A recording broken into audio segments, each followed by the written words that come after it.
क्या 2025 में ही 29 का रुझान आ गया है? मोदी मोदी मोदी मोदी मोदी मोदी। क्या 25 में ही 29 के प्रधानमंत्री का फैसला हो गया है? मोदी मोदी मोदी। बिहार के लोगों ने बिल्कुल गर्दा उड़ा दिया है। 26 में बंगाल का क्या होगा? रिजल्ट डिसाइड हो चुका है। नरेंद्र मोदी नरेंद्र मोदी नरेंद्र मोदी। क्या मगध के बाद अवध का फैसला भी हो चुका है? मोदी मोदी मोदी मोदी मोदी मोदी। इस नक्शे को सिर्फ बिहार का सियासी नक्शा मत समझिए। बिहार जो आज सोचता है वो देश कल करता है।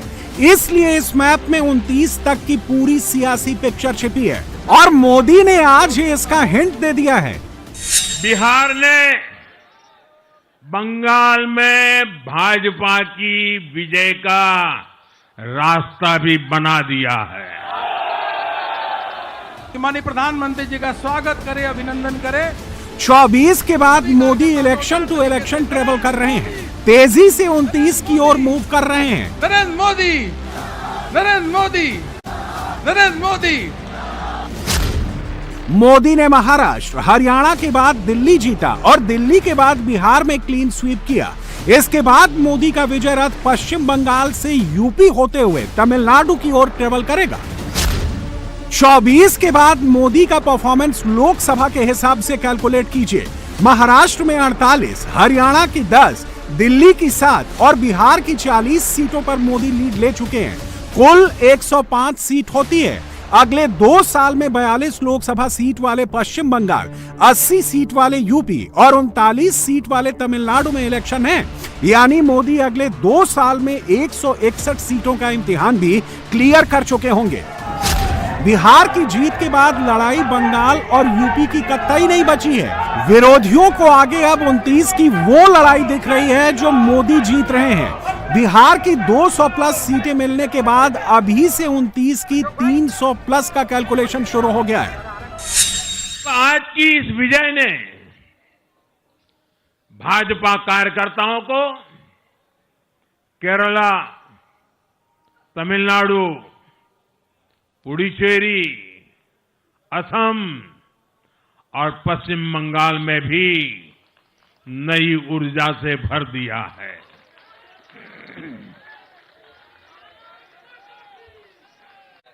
और हां, गंगा जी यहां बिहार से बहते हुए ही बंगाल तक पहुंचती है।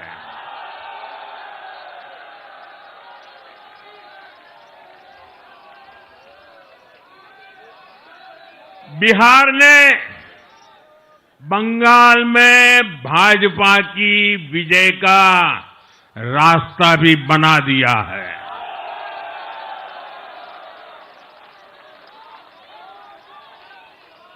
मैं बंगाल के भाइयों बहनों को भी आश्वस्त करता हूं, अब भाजपा आपके साथ मिलकर पश्चिम बंगाल से भी जंगल राज को उखाड़ फेंकेगी।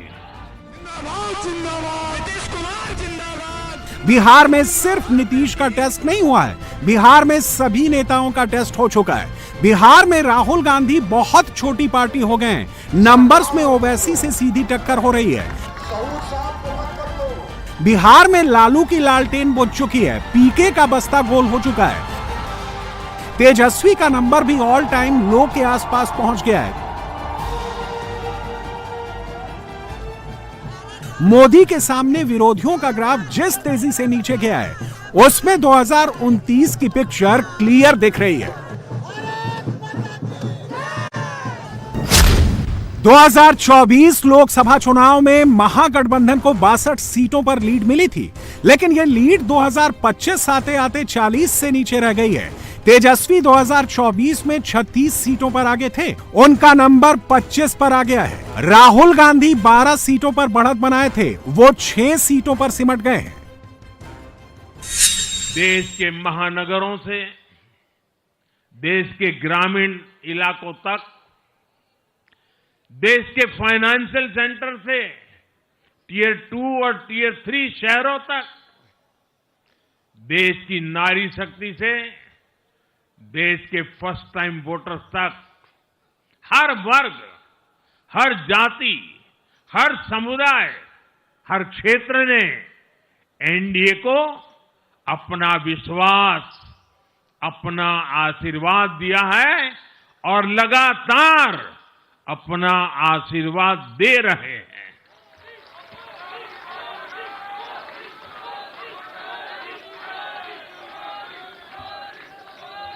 साथियों, भाजपा की एनडीए की सरकारों को 20-20 साल बाद भी अगर जनता फिर से चुन रही है तो ये देश में pro people, pro governance, pro development राजनीति की स्थापना है। ये भारत की राजनीति का नया आधार है। बिहार के चुनाव से ही बॉर्डर से सटे यूपी का सैंपल भी दिख गया है। अखिलेश इलेक्शन कैंपेन में अवध के बाद मगध का नारा लगा रहे थे, बड़ी बड़ी बातें हो रही थी, लेकिन वो भी धड़ाम से जमीन पर नीचे आ गिरे हैं। अब मगध के लोगों की जिम्मेदारी है भारतीय जनता पार्टी को बाहर करने की। 2025 में योगी ने मिल्कीपुर सीट हराकर अवध में धमक दर्ज कराई थी और 2025 में मगध में महाजीत दर्ज कर दूसरा सैंपल भी दिखा दिया है।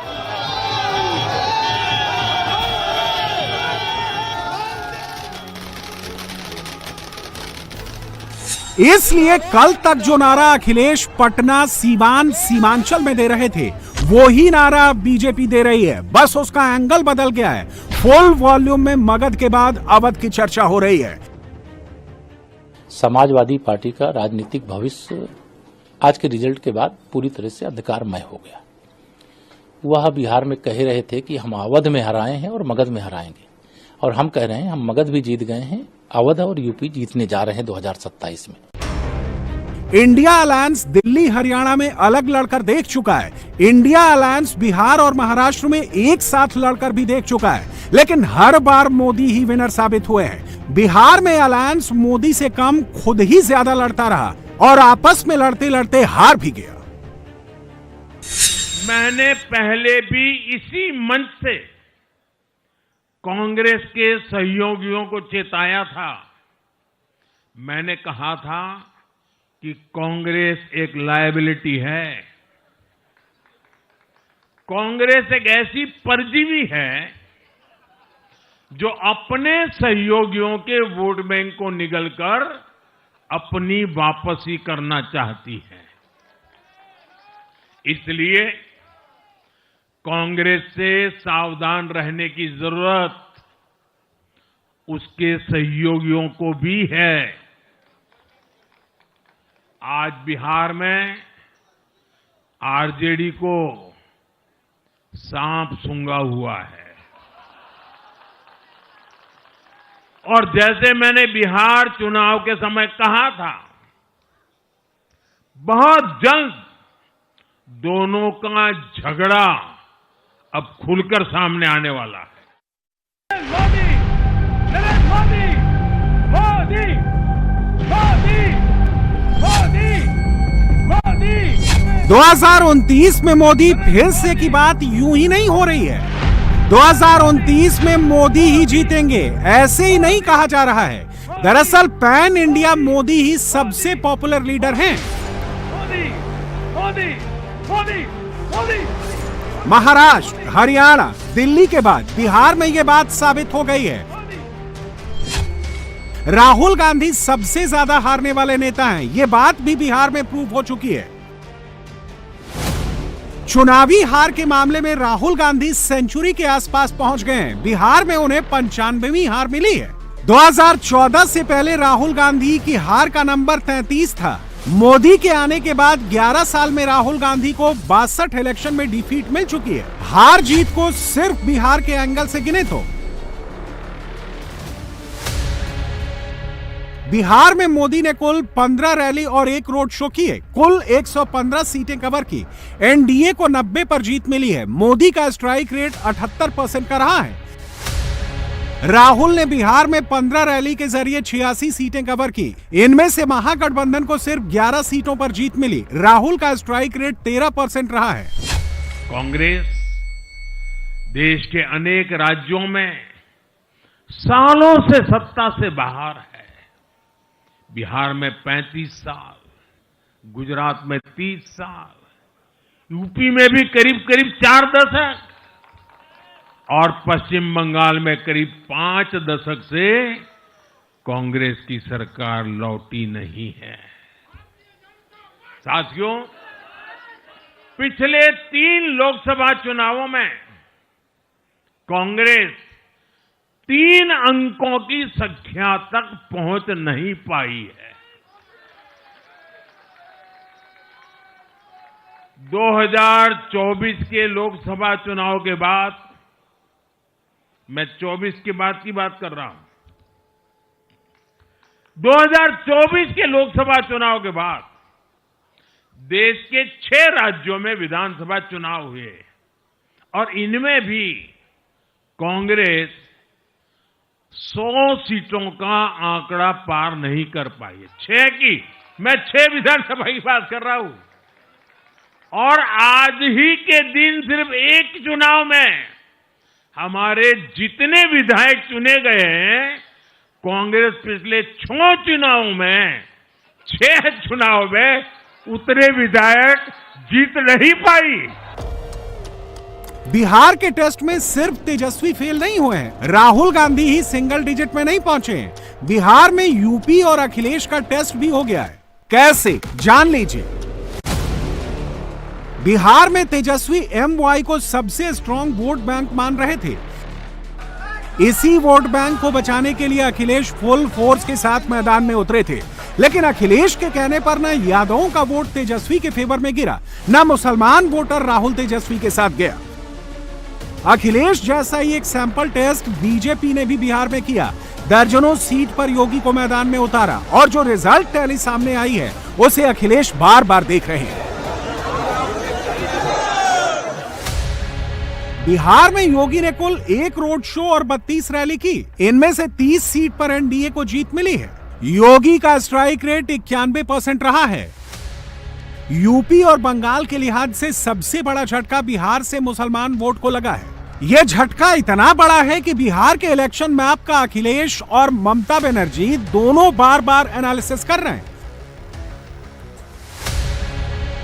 17.7% मुसलमान वोट वाले बिहार में ओवैसी की पार्टी ने सीमांचल की जोकीहाट, बहादुरगंज, कोचाधामन, अमौर 82 सीट अपने नाम की है और मुसलमानों ने इस जीत के साथ मैसेज दे दिया है कि मुसलमानों के वोट के लिए ओवैसी की जरूरत तो पड़ेगी ही पड़ेगी।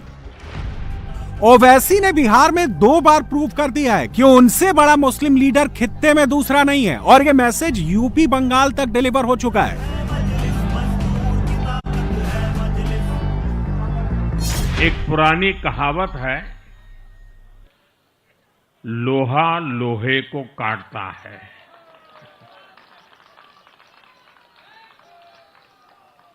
बिहार में कुछ दलों ने तुष्टीकरण वाला माय फॉर्मूला बनाया था, पर आज की इस जीत ने एक नया सकारात्मक माय फॉर्मूला दिया है और ये है महिला और यूथ। बिहार का नतीजा यूपी, बंगाल और तमिलनाडु के लिए सबसे ज्यादा अलार्मिंग है। सबसे ज्यादा टेंशन ममता बनर्जी को है। और इसकी वजह है महिला वोट का पैटर्न। बिहार में पुरुषों का वोटिंग परसेंट 62.8 और महिलाओं का वोटिंग परसेंट 71.6 रहा। महिलाओं के 8.8% एक्स्ट्रा वोट ने पूरा गेम बदल दिया। नीतीश की जीविका दीदियों ने भर भर कर वोट दिया है और महिला वोट का ये पैटर्न महाराष्ट्र, हरियाणा, दिल्ली में भी चुनावी नतीजे बदल चुका है। इसका इंपैक्ट कितना है देख लीजिए। 2020 बिहार चुनाव में 2.08 करोड़ महिलाओं ने वोट कास्ट किया था। 2025 में 2.51 करोड़ महिलाओं ने वोट डाला। महिलाओं का वोट 43 लाख से ज्यादा बढ़ा और एनडीए का नंबर 200 के पार पहुंच गया। 2024 में संविधान बचाने का नैरेटिव खूब चला था, लेकिन बिहार चुनाव ने 29 से पहले ही एक और चीज क्लियर कर दी है कि फॉल्स नैरेटिव बार बार नहीं चलेगा, काठ की हांडी बार बार नहीं चढ़ेगी। अखिलेश तेजस्वी को अभी तक लगता था कि वो हवा खड़ा करेंगे, पब्लिक वोट देने का मूड बना लेगी, वो संविधान वोट चोरी जैसा नैरेटिव सेट करेंगे, सीट निकल जाएगी। लेकिन बिहार ने क्लियर कर दिया कि बात नैरेटिव पर नहीं, अब काम पर होगी और ये मैसेज पूरे देश में डिलीवर होगा। बिहार के बाद मोदी अब बंगाल की ओर बढ़ेंगे, इसके बाद यूपी और तमिलनाडु का नंबर आएगा और 3 स्टेट से मोदी जितनी सीट ऐड करेंगे 2029 में उतनी ही सीट जुड़ जाएंगी। मोदी जी के नारा लगाइए, मोदी जी के कार्ड, मोदी है तो